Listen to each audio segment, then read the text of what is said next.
الراجل اللي قدامك في الصورة ده اسمه عاطف، عنده 52 سنة، وفي يوم من الأيام عاطف راح للجزار اللي عندهم في المنطقة علشان يشتري منه لحمة ضاني. بعد ما خد منه اللحمة وروح اداها لمراته عشان تطبخها، لقوا طعمها وريحتها قذرة جدا لدرجة ان هم شكوا ان الجزار اداهم لحمة فاسدة. راح جاي واخد اللحمة وراجع بيها للجزار تاني علشان يرجعها له. الجزار ضرب وعمل معاه مشكلة كبيرة جدا ومرضاش يبدلها له بأي حاجة. عاطف ساب الجزار من هنا وطلع على مركز الشرطة علشان يشتكيه ان هو بيبيع للناس لحمة فاسدة. وبعد ما ينزلوا له رجال الصحة وياخدوا من عنده عينة من اللحمة علشان يحللوها، يا ريتهم لقوها لحمة فاسدة زي ما عاطف كان بيقول. اكتشفوا ان هي لحوم بشرية لفخاد واحدة ست. يا ترى ايه حكاية الجزار ده واللحوم البشرية اللي لقوها عنده في المحل دي جت عنده ازاي؟ ده اللي هنعرفه مع بعض في فيديو النهارده. يلا بينا نبدأ. بس قبل ما نبدأ عايزك تصلي على النبي عليه افضل الصلاة والسلام وتذكر الله وتقول لا اله الا الله. انا محمود طارق وده برنامج في المستخبي.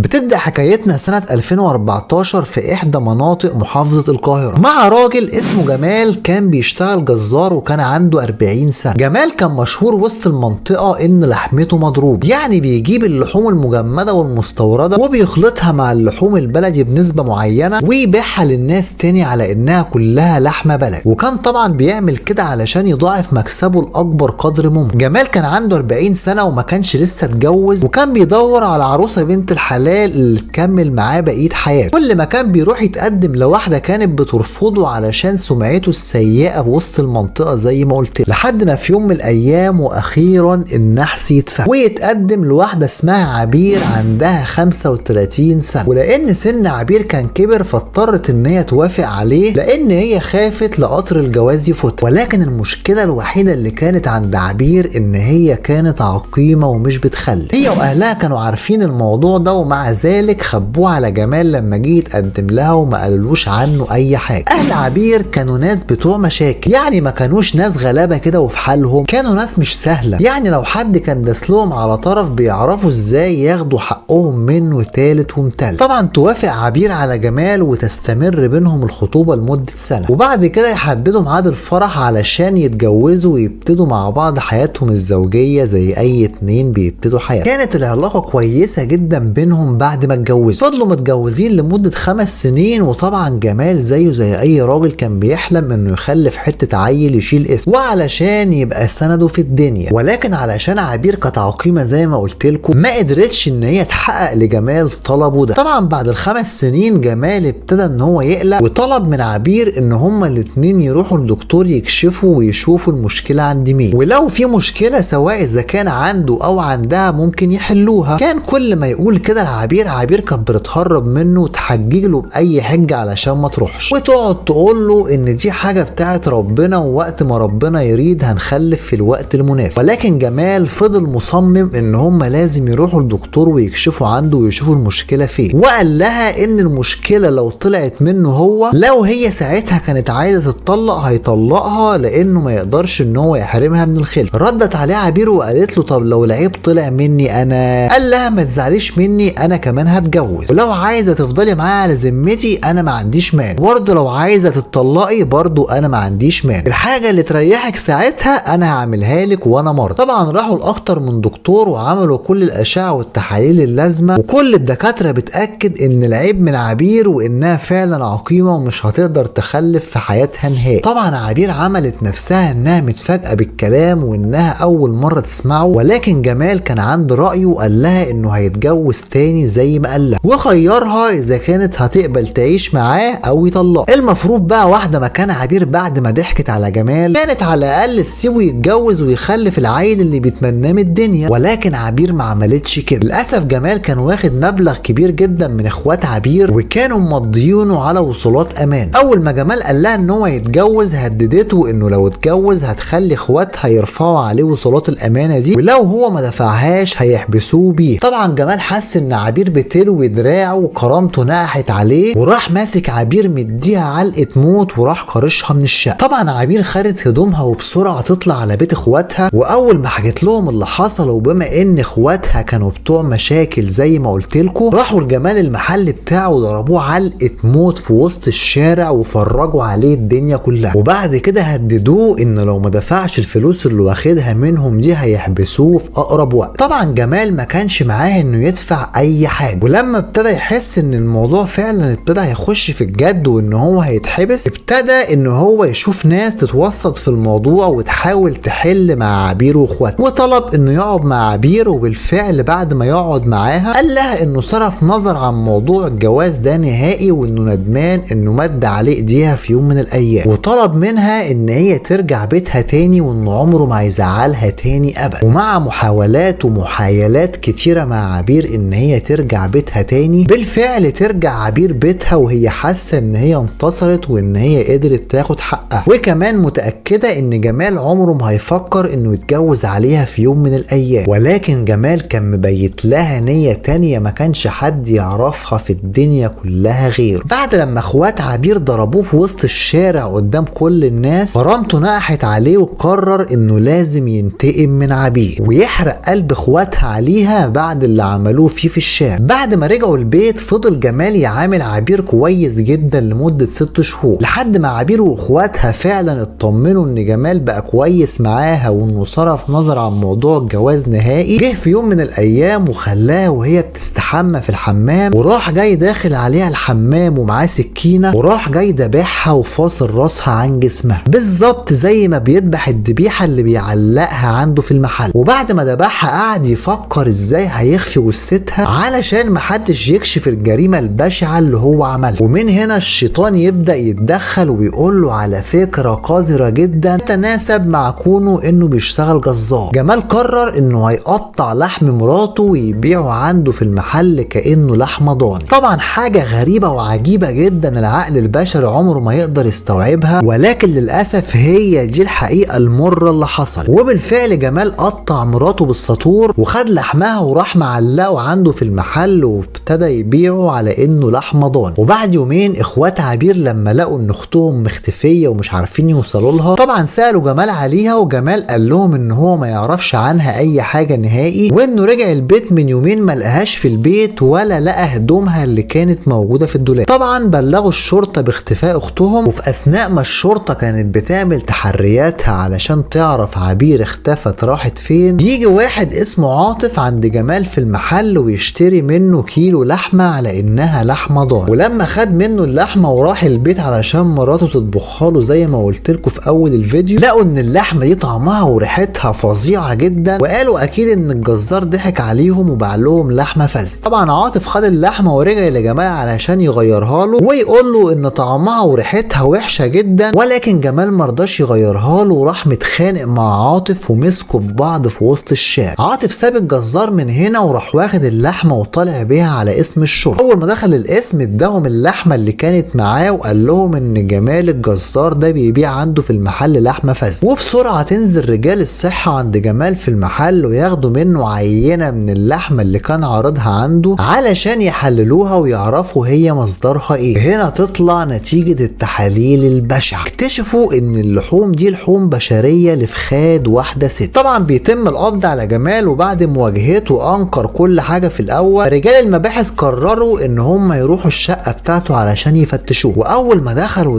المطبخ وبيفتحوا التلاجة لقوا فيها ايدين ورجلين متقطعين لواحده ست. طبعا تم التحفظ على الاشلاء دي لحد ما اتاكدوا فعلا ان دي ايدين ورجلين عبير. وبعد تضييق الخناقه على الجزار اعترف اخيرا بكل حاجه، اعترف ان هو اللي ذبحها وعلق لحمها عنده في المحل علشان يداري على جريمته، ظنا منه ان محدش هيحس بيه ومحدش هيعرف عنه اي حاجه. طبعا تم الحكم على جمال بالاعدام في وقت قياسي جدا، لان الجريمه دي كانت هزت الراي العام وقتها. والسؤال بقى هنا، يا ترى كم واحد اكل لحوم بشريه من عند جمال وهو مش حاسس؟ كم واحد اكل من لحم عبير وهو فاكر ان دي لحمه ضاني؟ طبعا جريمه فريده من نوعها وصعب انها تتكرر تاني باي حال من الاحوال. ورسالتي بقى هنا لاي واحد وواحده مقبلين جداد على الجواز، محدش يخبي حاجة على الطرف التاني مهما كانت الحاجة دي بالنسبة له صغيرة، لازم يعرفه بيها ويديله حق الاختيار. وطبعا زي ما جمال هنا كان غلطان مليون في المية، طبعا عبير غلطت من قبله ان هي خبت عليه ان هي ما بتخلفش، وكمان بعد ما عرف ان هي ما بتخلفش حتى ما سابتوش ان هو يتجوز ويجيب حتة العيل اللي بيتمناه من الدنيا. ولو كانت قالت له كان ممكن اللي حصل ده ما يحصلش، ولكن في الاول وفي الاخر ده قدر ربنا ومحدش يقدر يعترض عليه. ولحد هنا يا جماعه بيكون فيديو النهارده خلص. لو كنت وصلت معايا للحظه دي في الفيديو فانا حابب ان انا اشكرك جدا، ويا ريت لو الفيديو عجبك تدوس لايك للفيديو وتشترك في القناه وتسيب لي كومنت تحت الفيديو تقول لي انت بتتابعني منين. اشكركم جدا على المشاهده واشوفكم ان شاء الله في فيديو جديد وقضيه جديده.